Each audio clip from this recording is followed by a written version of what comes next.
कर्नाटक के गोकर्ण इलाके की एक गुफा में अपनी दो बेटियों के साथ रहते हुए मिली रूसी महिला के मामले में नया ट्विस्ट आ गया है।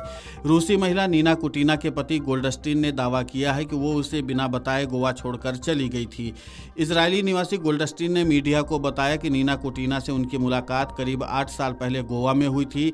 मुलाकात से बात प्यार में बदल गई। हम दोनों ने भारत में 7 महीने एक साथ बिताए, उसके बाद यूक्रेन में भी कुछ समय साथ में गुजारा। गोल्डस्टीन ने बताया कि वो पिछले 4 साल से अपनी बेटियों प्रेमा और एमा से मिलने के लिए आते रहते हैं। प्रेमा 6 साल की है और एमा की उम्र 5 साल है।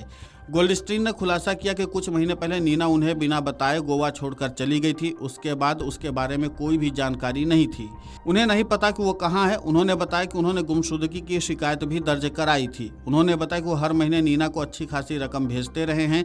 उनके पास वो सब कुछ है जिसकी उन्हें ज़रूरत है। गोल्डस्टीन ने बताया कि उन्हें पता चला कि नीना अपनी बेटियों के साथ गोकर्ण में रह रही हैं। इसके बाद वो नीना और अपनी बेटियों से मिलने वहां गया। मैं देखना चाहता था कि अब वो कैसी हैं, लेकिन नीना ने मुझे उनके साथ ज़्यादा समय नहीं बिताने दिया, बस थोड़ा सा ही वक्त दिया। ये काफ़ी मुश्किल था। उन्होंने कहा कि वो अपनी बेटियों के साथ रहना चाहते हैं, वो उनकी जॉइंट कस्टडी चाहते हैं। उन्होंने कहा कि वो अपनी बेटियों को रूस भेजने से रोकने का हर संभव प्रयास करेंगे। अगर उन्हें रूस भेज दिया गया तो मेरे लिए काफ़ी मुश्किल हो जाएगा। बता दें कि 11 जुलाई को नीना और उनकी दोनों बेटियां गोकर्ण के रामतीर्थ पहाड़ी पर बनी एक प्राकृतिक गुफा में रहते हुए मिली थीं। पुलिस कर्मियों को गश्त के दौरान उनका पता चला था। पूछताछ में 40 वर्षीय नीना ने दावा किया कि वो आध्यात्मिक शांति की तलाश में गोवा से गोकर्ण आई थी। वो शहरों की भागदौड़ वाली जिंदगी से दूर ध्यान और प्रार्थना में लीन रहने के लिए गुफा में रहना चाहती थी। पुलिस की जांच में पता चला कि नीना बिजनेस वीजा पर भारत आई थी। उनका वीजा अप्रैल 2017 तक ही वैध था। गोवा के फॉरेनर्स रीजनल रजिस्ट्रेशन ऑफिस ने अप्रैल 2018 में उन्हें एग्जिट परमिट जारी किया था। नीना बाद में नेपाल चली गई थी, लेकिन सितंबर 2018 में फिर से भारत आ गई। उन्होंने इसकी इजाज़त भी नहीं ली थी। वहीं स्थानीय लोगों की ओर से दी गई सूचना के आधार पर जब पुलिस मौके पर पहुंची तो महिला और बच्चे बेहद साधारण हालात में मिले। उनके पास न बिजली थी, न मोबाइल फ़ोन और न ही कोई आधुनिक संसाधन। महिला ने बताया कि वो वहाँ 6 साल से रह रही थी और खुद खाना बनाकर बच्चों के साथ अपना जीवन बिता रही थी।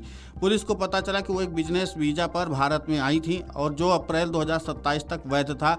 अब उसके पति के सामने आने के बाद इस पूरे मामले को लेकर और भी सवाल उठने लगे हैं कि क्या यह मामला घरेलू विवाद से जुड़ा हुआ है या फिर महिला किसी और व्यक्तिगत मिशन पर थी। फिलहाल पुलिस इस मामले की गहनता से जांच कर रही है और महिला की मानसिक स्थिति की भी मेडिकल जांच करवाई गई है। बच्चों की सुरक्षा को देखते हुए बाल कल्याण समिति भी इस मामले में निगरानी कर रहा है। वहीं नीना के पति गोल्डस्टीन ने अपना दर्द बयां करते हुए कहा कि मैं अपनी बेटियों से मिलने गया था, लेकिन नीना ने मुझे समय नहीं दिया। मुझे बेटियों से बहुत देर तक मिलने नहीं दिया गया। मेरी इच्छा सिर्फ अपनी बेटियों के साथ रहने की है। मैं उनके करीब रहना चाहता हूँ। मैं नीना को हर महीने पैसे भेजता था। उनको किसी चीज़ की कमी नहीं थी। मेरी बेटियों को रूस न भेजा जाए, मैं भारत सरकार से अनुरोध करता हूं।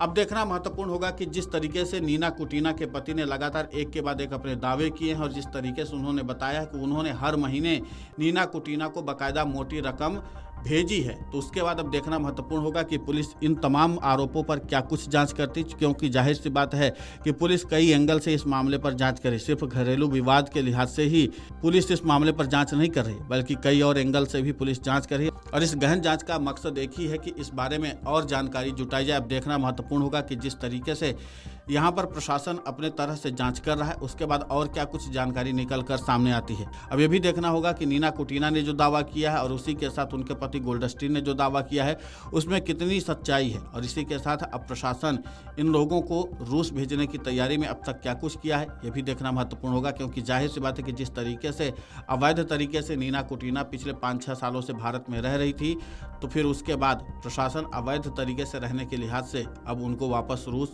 भेज सकता है। तो देखना ये होगा कि ये पूरी प्रक्रिया कब तक पूरी होती है।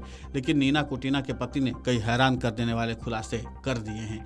वीडियो डेस्क अमरुजाला.com। अगर आप ये वीडियो YouTube पर देख रहे हैं तो हमारे चैनल को सब्सक्राइब कर बेल आइकन दबाएं, और Facebook पर देख रहे हैं तो हमारे पेज को लाइक करें।